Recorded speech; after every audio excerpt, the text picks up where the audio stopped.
At yun nga mga abel, oh. Ito mga abel, katanghalian tapat. Anong oras na ba sa rilo ko? 11:46 na. Yan, ng tanghali. So yung mga ibon natin na hinihingal, yan, katatapos nang nilang magronda. Ilang araw ako nang hindi nakapagpakawala ng mga young bird natin ng south kasi nga busy tayo. Tapos kahapon galing tayo sa sa hospital. So ito, ito yung mga ibon natin. Yan. As of now naman, malalakas pa rin sila kumain. Awa rin ng Diyos, hindi tayo tinatama ng mga sakit ng eye cold sa mga ibon natin. Kasi yung iba nakikita ko nagpo-post tinatamaan sila ng eye cold. Yan yung inumin nila ngayon Tuesday kasi nga paalis-alis ako sa bahay, panay plain water lang na ibigay ko. Ngayon Tuesday, yan nag-prebiotic tayo mga kabel para yung ilang araw nilang kung meron man silang nasasagap kasi nagtotos tayo, at least yung prebiotic maki-cleansing na sila dyan mga kabel. Di pa nga natin hinahaluan ng apple cider yan. Sa mga susunod na araw, saan natin haluan ng apple cider yan mga kabel. Pero ngayon, prebiotic lang, sapat na sa kanila yan. Ayan yung mga ibon natin, kita nyo naman ang healthy. Ayan nakikinis na. Ito mga bata pa lang to, pero kita nyo naman ang paputi na ng ilong. Gaganda ng mga ibon natin dito. Sana lang maganda yung performance nila sa karera. So mga kabel, iwanan muna natin yan dito. At meron tayong ipakikita sa inyo.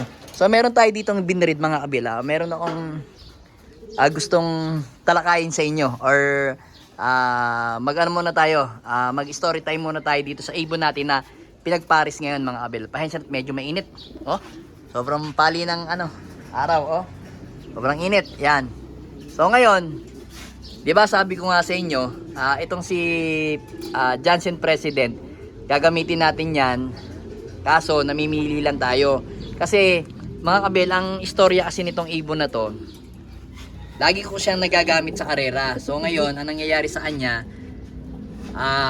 nadidisgrasya lagi yung anak niya sa karera. Kung hindi namamatay, nawawala naman. So ngayon, ang nangyayari sa karera niya, hindi natatapos. Kumbaga, minsan kagaya nung last laro niya sa TGRC, na ilan na lang silang contender sa contender sa sa young bird. Tapos ang nangyari ang nangyari sa kanya, namatay, nakainom ng lason sa palayan. Tapos yung isa naman, anak din nito yung natin, si Miss DQ natin, yung na-DQ sa UFC dati, sa nasirang club ng UFC. Ngayon inilaban natin sa TGRC, yun nga, munting ka pa mag-overall yun. Ngayon ang napagtanto ko sa ibon na to, pag ito ginagamit natin mga kabel na pangkarera, ang mga anak, ang nangyayari, nadidisgrasya lagi. Tapos meron na akong anak niya na ginawang stock, yun nga si Mr. David. Ngayon si Mr. David, napapansin ko, producer. So itong ibon na to, napagtanto ko, pag nag-aanak siya at ginawa natin breeder, siya, yung anak niya nagiging breeder type, hindi panlipad talaga. Meron talagang sigurong gano'n na ibon na pag nag-breed o binibreed siya, hindi pang racer yung mga anak niya.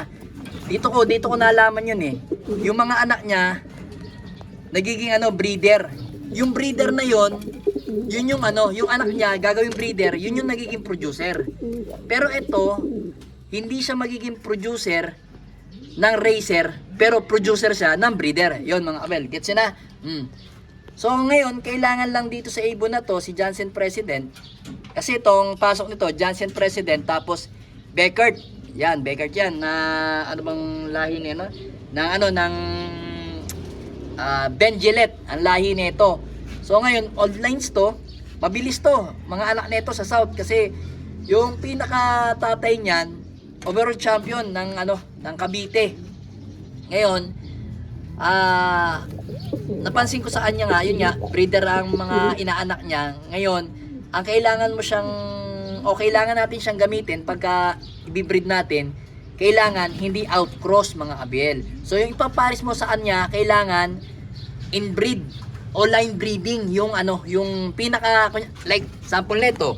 Itong ibon na to, Arandok. Jansen Arandok, cross Jansen Arandok. Parehas imported ang tatay nito at saka nanay nito. So ngayon, line breeding lang to. So ngayon, ipapasok naman natin dito sa Jansen President natin na may pasok na Beckert. Di ibig sabihin, hindi sila nalalayo sa Jansen. So yun, no? Jansen Arandok, tapos Jansen President. Kaya pwede or possible yung anak nito, gagawin na lang natin breeder, mga kabel. Oh. Tapos susubukan natin kung saan siya magiging producer, kung sa north o sa south. Kasi ang anak nito ni Jansen President magaling sa north and south. Yun nga si Mr. David. Pero kasi si Mr. David kasi mataas masyado yung pagka Vandenbroek nun. Kasi ang nakuha natin kasi kay Sir David dati nun is malapot na pagka Vandenbroek, inbreed na siya. So nakailang balik ng inbreed yun, tapos naibigay nga sa atin, medyo may edad na 2016, tapos binreed ko nga dito. Pagpalabas akong tatlo, yun nga, yung dalawa na namatay sa adeno, tapos yung isa, yun nga, nagawa natin breeder. Tapos yung isa pang anak niyan, nilan ni Vandenbroek, yun nga, yung naging contender ko sa TGRC, kaso na dead nga, nakainom na ng tubig na sa palayan. Then ngayon, wala siyang lilipad na anak sa atin, ito tong lahi nito. So ngayon napagtanto ko, sabi ko ibibreed ko na lang siya dito sa Arando, kasi pinagpilian ko kasi siya dito kay Peter or dito kay kaline breeding yung Jansen President. Then ito, pinag-isipan ko rin sanang ipapasok si Stitch, kaso ito si Stitch kasi nakaantabay to dito or dito, mga kabel, nakaantabay. Pagkatapos nila ng breeding, yun ang papares ko si Stitch, o kaya itong si si Seaman. Namimili ako kasi itong dalawang to at saka to, pwede nating i-break yan pag nagkataon. Ito, ewan ko lang kung mangingitlog to, basta mayroon akong tanning sa kanya bago mag August 15. Pag hindi siya nangitlog, i-break natin.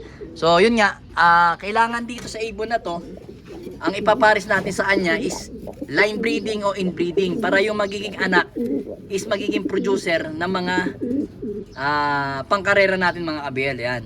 Dito ko nalaman. So talagang kumbaga sa masalimuot yung pag-iibon, kasi kailangan mo pag-aralan yung mga breeder mo kung saan sila magaling.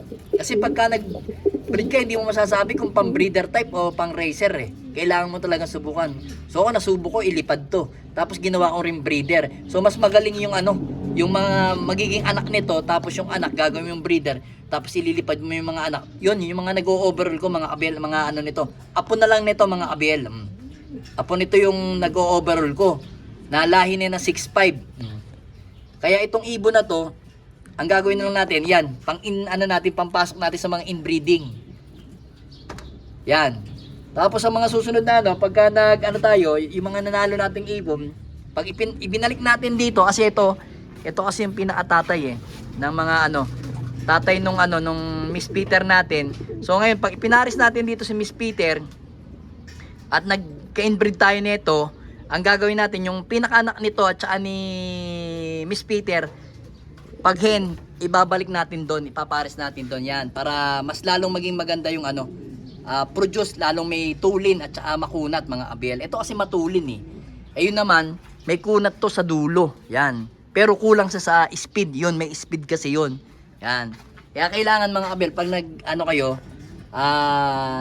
kayo ng ibon, kailangan alamin nyo kung ano yung kapasidad ng ibon, kung pang ba siya, kung pang speed ba siya o pang long distance siya.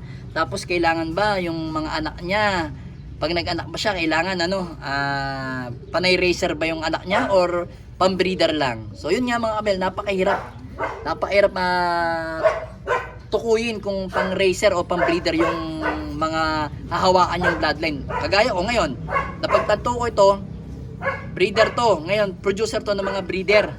Mga ilalabas nito, mga breeder, mga kabel, yan. Breeder lang, hindi pang racer. Yun ang napansin ko sa kanya. Tapos subukan natin dito, yan. Pero dito sa mga to, yung mga yan.